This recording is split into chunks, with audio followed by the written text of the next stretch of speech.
Hello everyone, welcome back to my channel. देखो CBSE additional practice question के question number 10th तक हम last 2 lectures में cover कर चुके हैं, बट उसमें मैंने क्वेश्चन 7 मिस कर दिया था। तो आज चलो इस लेक्चर को हम क्वेश्चन नंबर 7 से स्टार्ट करते हैं, राइट। तो पहले क्वेश्चन पढ़ लेते हैं। Harsha made a wind chime using a frame and metal rods. She punched 8 holes in the frame, each 2 centimeter apart, and then hung 6 metal rods from the frame as shown in the figure below. The ends of the metal rods are aligned over a line shown by the dotted line in the figure.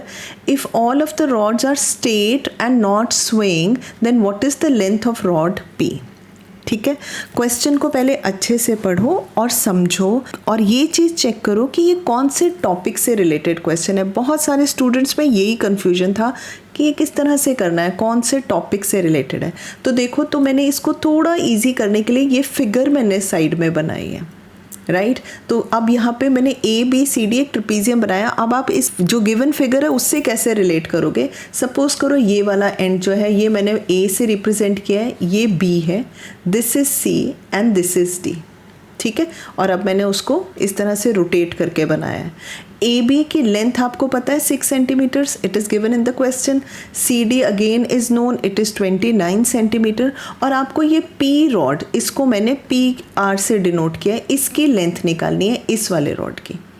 Clear है। और अब देखो क्या given है कि ये जो holes हैं दीज आर 2 सेंटीमीटर अपार्ट। तो मैं ये डिस्टेंस फाइंड कर लूँ कि what is this distance A P, this is P and this is are.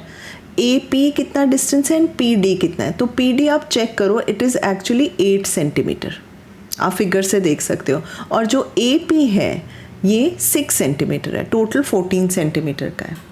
अब जो ये लाइन लिखी हुई है ना, rods are straight and not swing, इसका मतलब है कि these rods are parallel to each other. तो हम ये कह सकते हैं कि P R is parallel to A B and is parallel to C D.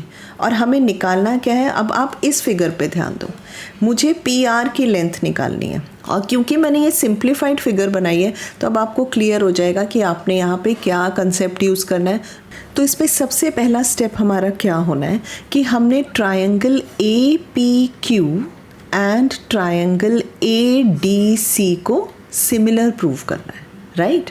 क्योंकि P Q is parallel to D C given है और हमें पी क्यू लेंथ फाइंड करनी है। तो देखो इसमें हम बी पी टी नहीं यूज़ कर सकते। मैंने आपको ये जो लास्ट लेक्चर था उसमें भी एक क्वेश्चन था, उसमें मैंने आपको समझाया था कि किन केसेस में बी पी टी यूज़ करना है और किन में सिमिलैरिटी यूज़ करना है, उसे आप अच्छे से देख लेना, राइट। तो अब ये दोनों ट्राइंगल सिमिलर कैसे होंगे ये हम फटाफट वैसे ही चेक कर लेते हैं। क्योंकि ये दोनों लाइन्स पैरेलल हैं तो angle P is equal to angle D होगा and angle A is common, therefore by A triangles are similar and because triangles are similar sides proportional होंगी। तो देखो कौन सी sides हम ले लेते हैं, AP over AD is equal to PQ over CD। Clear है ना। Triangle APQ and triangle ADC को सिमिलर किया तो इनके कॉरस्पॉन्डिंग साइड्स प्रोपोर्शनल होंगी। अब हमें क्या पता है, AP गिवन है 6 है, AD कितना है 14, PQ we have to find, it is x and CD is 29। इसको सॉल्व कर लेते हैं हम। तो x आ जाएगा 6 times 29 over 14 which is equal to 174 over 14, ठीक है। ये PQ की लेंथ है। ये सेम वे में अब हम ट्राइंगल ACB, सेम वे में अब हम ट्राइंगल ACB को सिमिलर प्रूव करेंगे QCR। ये भी दोनों ट्राइंगल सेम वे में AA से सिमिलर हो जाएंगे तो इनकी भी कॉरस्पॉन्डिंग साइड्स प्रोपोर्शनल हो जाएंगी। यानी कि इस ट्राइंगल को अगर हम कंसिडर करें तो देखो RC over BC is equal to RQ over AB, ठीक है। अब RC ओवर BC क्या होगा, ये भी अगर आपको याद हो कि हमने NCERT में एक क्वेश्चन किया था, सेकंड एक्सरसाइज में था ट्रेपीजियम के केस में, कि अगर ये लाइन इसके पैरेलल है तो this upon this is equal to this upon this होता है। ये भी हमने BPT में किया था। तो उस हिसाब से RC कितना है 8 एंड टोटल BC इज 14। तो 8 over 14 is equal to RQ is Y over 6। अब इससे हम y फाइंड कर लेते हैं। तो y will be 8 times 6 over 14 that is equal to 48 over 14। थोड़ा डिफरेंट क्वेश्चन है ये, ठीक है। और क्योंकि MCQ बेस्ड है तो ये सिमिलैरिटी पार्ट ये सब आप ओरल ही कर सकते हो, क्लियर है? तो अब टोटल पी आर लेंथ निकालनी थी which is equal to x plus y. P R is equal to x plus y, that is 174/14, ये x हमने फाइंड किया है, एंड y जो है वो 48/14। आप ऐड कर लो, this comes out to be 222/14, cancel कर दो तो सिंप्लीफाइड फॉर्म में ये 111/7 सेंटीमीटर आ रहा है, यानी option D is correct. Clear है? क्वेश्चन थोड़ा सा डिफरेंट और इंटरेस्टिंग था, ज़रूरी नहीं कि ये MCQ बेस्ड क्वेश्चन आए, ये एक बड़ा क्वेश्चन 3 मार्कर क्वेश्चन भी बन सकता है। ठीक है, इसे ठीक से कर लेना। चलो नेक्स्ट क्वेश्चन देखते हैं। क्वेश्चन 11 है, in the figure below PQRS is a square, what is the value of sine angle SPT।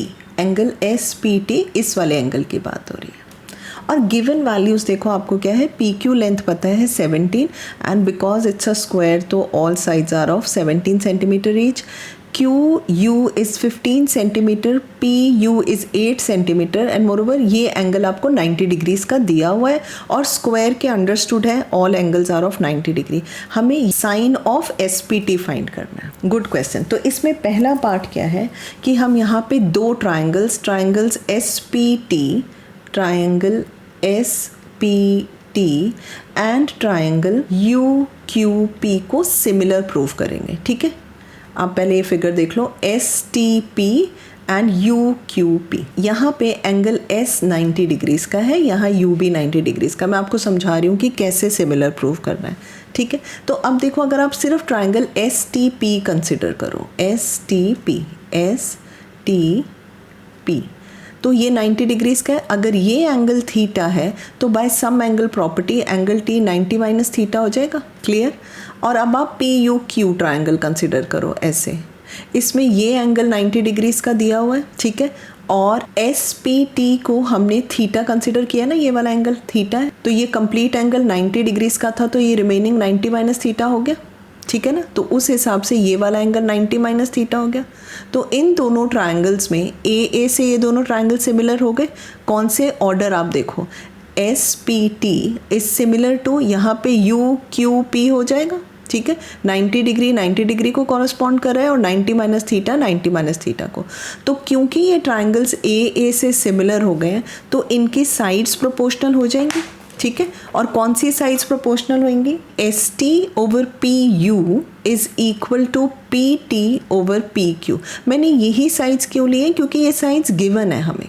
देखो क्या क्या गिवन है, ST हमें गिवन नहीं है, PU पता है हमें 8 है, ST/8 is equal to PT नहीं पता हमें, बट PQ पता है 17 है। अब आते हैं अपने क्वेश्चन पे, हमें फाइंड क्या करना था, हमें साइन SPT यानी हमें साइन थीटा फाइंड करना था ना। तो अगर आप ये वाला ट्राइंगल कंसिडर करो, ये 90 डिग्रीज है S, ये एंगल थीटा था और ये T था, तो हमें साइन थीटा फाइंड करना है। तो इस फिगर के हिसाब से sine theta is perpendicular over hypotenuse, that is ST/PT होना चाहिए ना। ठीक है ना, ये लेंथ परपेंडिकुलर होगी और ये हाइपोटेन्यूज होगी, तो हमें बेसिकली ये ST और PT का रेशियो निकालना है। अब आपको समझ में आया हमने ये पार्ट क्यों किया था। इससे हम क्या कंक्लूड कर सकते हैं कि ST/PT इज इक्वल टू 8/17 आ रहा है ना, and ST/PT is nothing but sine theta या साइन SPT। क्लियर है ना, तो यही हमें फाइंड करना था। तो this is 8/17, again a very different question. तो ये A option is correct, right. चलो नेक्स्ट क्वेश्चन देखते हैं। क्वेश्चन नंबर 12 है, shown below is a solve trigonometric problem, cosecant theta plus cot theta -1 over cosecant theta minus cot theta +1। इसको solve किया हुआ है, और क्वेश्चन देखो क्या है, in which step is there an error in solving, step 1, step 2, step 3, और there is no error. तो वो चेक करते हैं, ये रहा हमारा स्टेप 1। इसमें इन्होंने क्या किया है, cosecant theta plus cot theta -1। अब 1 में इन्होंने लिखा है cot square minus cosecant square theta, which is incorrect, क्योंकि आइडेंटिटी हमें पता है वो है cosecant square theta minus cot square theta is equal to 1, है ना। पर इन्होंने 1 की जगह cot square minus cosecant square लिखा है, तो this step itself is incorrect. और क्योंकि यहाँ पे एक ऑप्शन दिया हुआ है स्टेप 1, तो हमारा ऑप्शन A इज करेक्ट। ठीक है, इजी था ये क्वेश्चन। नेक्स्ट क्वेश्चन देखो, 14th क्वेश्चन है, a regular pentagon is inscribed in a circle with centre O of radius 5 centimetre as shown below, what is the area of the shaded part of the circle. अब ये regular pentagon है। Regular pentagon का क्या मतलब होता है, all sides are equal and all interior angles are equal. तो अब आप देखो, अगर हम यहाँ पे भी एक लाइन ड्रॉ कर लें तो देर आर बेसिकली 5 ट्राइंगल्स, है ना, और टोटल कंप्लीट एंगल कितना होता है 360 डिग्रीज का। तो थीटा की जो वैल्यू आ रही है, angle subtended by each arc at the centre will be 360 divided by 5 which is equal to 72 degrees. यानी हमें ये पता चल गया कि this angle is 72 degrees theta. Clear है। और अब जो शेडेड एरिया है, अगर आप उसे ध्यान से देखो, ये वाली सेगमेंट जो है इसका एरिया और ये एरिया सेम ही होने वाला है ना। तो अगर मैं यही सेगमेंट यहाँ शिफ्ट कर दूँ तो अब क्वेश्चन इजी हो जाएगा। तो बेसिकली मुझे क्या करना है, मुझे ये 2 सेक्टर्स का एरिया ही फाइंड करना है ना। मुझे रेडियस भी पता है और थीटा भी पता है। तो कितना हो जाएगा, एरिया ऑफ सेक्टर का क्या फॉर्मूला होता है, pi r square theta over 360, है ना। तो ये हो जाएगा pi r square is 5 times 5, theta is 72 over 360, और ये तो एक ही सेक्टर का एरिया है into 2 because we have 2 sectors of 72 degrees each. इसको सॉल्व कर लेते हैं। आंसर पाई की टर्म्स में ही देना है आपने। तो this will be 72 times 5 is 360, 5 gets cancel, so this is 10 pi. 10 pi centimetre square is the correct answer. ये भी ईजी था क्वेश्चन। नेक्स्ट क्वेश्चन देखो, 15th क्वेश्चन है, a cuboid of base area P square units is filled with water up to the height of Q units. A sphere of volume R cubic unit is dropped into the cuboid such that it is completely submerged. A representation of the submerged sphere is shown below.